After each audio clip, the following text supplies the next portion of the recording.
योगी राम सूरत कुमार, योगी राम सूरत कुमार, योगी राम सूरत कुमार जय गुरुराय।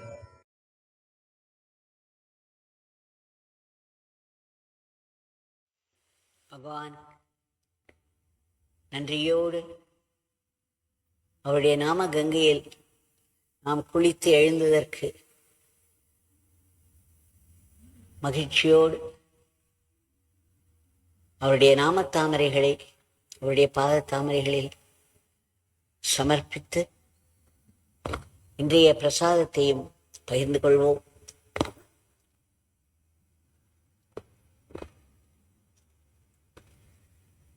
பகவான் திரு ஜனார்தனன் அவர்களிடம் சொன்னதாக ஒரு உச்சிஷ்ட பிரசாதம் இருக்கிறது. அதாவது பக்தி, கடவுளிடம் பக்தி செய்வதில் பலவிதம் இருக்கிறது. தினமும் கோவிலுக்கு சென்று வழிபடுவது ஒருவித பக்தி. கோவிலுக்கு சென்று அங்கு தொண்டு செய்வது, இந்த கோவில் பிரகாரத்தை எல்லாம் சுத்தம் செய்வது போன்ற இந்த உழவார பணி என்றெல்லாம் சொல்கிறோம் அல்லவா, அது ஒருவித பக்தி. கோவிலுக்குள் சென்று பொங்கல் வைப்பது, மாவிளக்கு வைத்து வழிபடுவது இன்னும் ஒருவித பக்தி. கும்பாபிஷேகம் நடைபெறும் இடங்களெல்லாம் சென்று அங்கு தங்களுடைய தொண்டை ஆற்றுவது ஒருவித பக்தி. பகவானுடைய கல்யாண குணங்களை எல்லாம் நினைப்பதும் அவருடைய பஜனைகளை பாடுவதும் விரதம் இருப்பதும் ஒருவித பக்தி.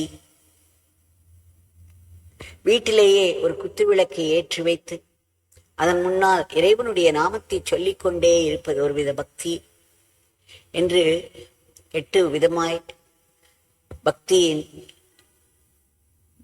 வெளிப்பாடுகளை அடுக்கிக் கொண்டே போன பகவான் கடைசியில் ஒன்று சொன்னார்.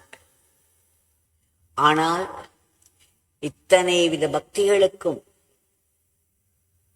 மேலே இருப்பது கடவுளிடம் நாம் கொண்டுள்ள நம்பிக்கை என்றார். இந்த நம்பிக்கை தான் முக்கியம். இந்த நம்பிக்கை இல்லாவிட்டால் இதனால் ரொம்பவும் பயனொன்றும் இல்லை என்று சொல்லி முடித்தார்.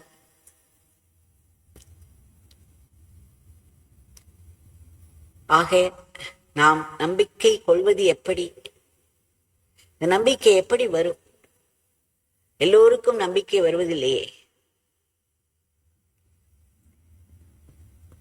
அந்த நம்பிக்கை வர வேண்டும் என்றால் பகவான் கூறிய அந்த உபதேசம், அவருடைய மகா பிரசாதமான அவருடைய திருநாமத்தை நாம் சொல்லிக்கொண்டே இருந்தோமானால் நம் உள்ளே எத்தனை உலகம் பொதிந்து கிடந்தாலும் அவை அனைத்தையும் வெளியேற்றி நம்மை தூய்மைப்படுத்தி அவரிடம் முழு நம்பிக்கையை வைத்து சரணாகதியை கொடுத்து இறைவனோடு ஐக்கியப்படுத்திவிடும். இந்த நாமம் சொல்வது ஒன்றுதான் வழி. அதுவும் உலகத்தில் மிகவும் ஈடுபாட்டுடன் தங்கள் குடும்பத்தினரிடம் மிகவும் பாசத்துடன் உலக வாழ்க்கையில் மூழ்கி கிடப்பவர்களுக்கு நாமம் சொல்வதே பக்திக்கு ஒரு சிறந்த வழியாகும். ஒருமுறை பகவான் சொல்கிறார், திரு ஜனார்தன் அவர்களிடம் 2 சகோதரர்கள் அவரிடம் வருவது வழக்கமாம். அதில் ஒரு சகோதரர் மிகவும் வறுமையில் வாடுகிறார். எதுவும் சிறப்பாக இல்லை அவருடைய வாழ்க்கையில். ஆனால் இன்னொரு சகோதரரோ வேண்டிய அளவிற்கு வருமானத்துடன் நன்கு வாழ்ந்து கொண்டிருக்கிறார். பிள்ளைகள், பெண்கள் எல்லோரும் தலையெடுத்து நன்கு வாழ்ந்து கொண்டிருக்கிறார். இது எதனால் என்று தான் வியந்து கொண்டிருந்ததாகவும், பிறகு ஒரு நாள் சிறப்பாக வாழ்க்கை நடத்தி கொண்டிருக்கும் அந்த சகோதரரை கேட்டபொழுது அவர் சொன்னாரா, எனக்கு சிறு வயதிலிருந்தே ஸ்ரீராம ஜெயம் எழுதும் பழக்கம் உண்டு. ஒருவேளை அதனால் என்னுடைய வாழ்க்கை மேன்மையாக இருக்கலாம் என்றார். சொல்லிவிட்டு பகவான் சொல்கிறார், பாருங்கள் எப்படி ஒரு வித்தியாசம். இறைவனுடைய நாமம் எழுதி கொண்டிருப்பவரின் வாழ்க்கை எப்படி இருக்கிறது, இறைநாமம் இல்லாதவருடைய வாழ்க்கை எப்படி இருக்கிறது பாருங்கள். ஆக நமக்கு நம்பிக்கை வந்தாலும் சரி வராவிட்டாலும் சரி, நம்முடைய பகவான் தொடர்ந்து அவருடைய நாமத்தை சொல்லிக்கொண்டே இருந்தால் எல்லாமே தானே வந்து சேரும் என்று சொல்லியிருக்கிறார். இந்த நம்பிக்கை வருவதற்கு மன தூய்மையும் வேண்டும். ராமகிருஷ்ண பரமஹம்சர் ஒரு இடத்தில் சொல்கிறார், எப்பொழுது முழு சரணாகதி வரும், எப்பொழுது முழு நம்பிக்கை வரும் என்றால், நாம் இறைவனை நெருங்க நெருங்க நெருங்க நம்பிக்கை மேலோங்கி அது எப்பொழுது முழுமை பெறும், இறைவனோடு ஐக்கியப்படுவதற்கு முன்னால் அந்த நம்பிக்கையும் சரணாகதமும் முழுமை பெறும் என்றே சொல்கிறார். ஆக இதையெல்லாம் நினைத்துக் கொள்வோம்.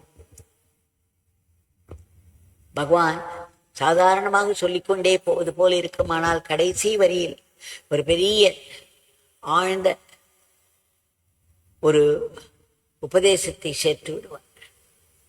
எப்படி நேற்றைக்கு சொன்னது, ஜஸ்டிஸ் ராமகிருஷ்ணன் அவர்கள் சொன்னதை எல்லாம் கேட்டு கேட்டு ரசித்து பெரிதாக இன்புற்று சிரித்தது போல் இருந்தது. ஆனால் கடைசியில் இன்னும் அதிகமாக சிரித்தது எதற்கென்றால், யார் காரை உங்களுக்கு கிளப்பினார்களோ அவர்களே தான் அந்த காரை நிறுத்தியதும் கூட என்ற அந்த உண்மையை உணர்த்திய போது இவை எல்லாவற்றையும் திரும்ப திரும்ப மனதிற்கு கொண்டு வந்து நாம் பயன்பெற வேண்டும். நேற்றைக்கு இன்னும் ஒன்று சொல்ல மறந்துவிட்டேன்.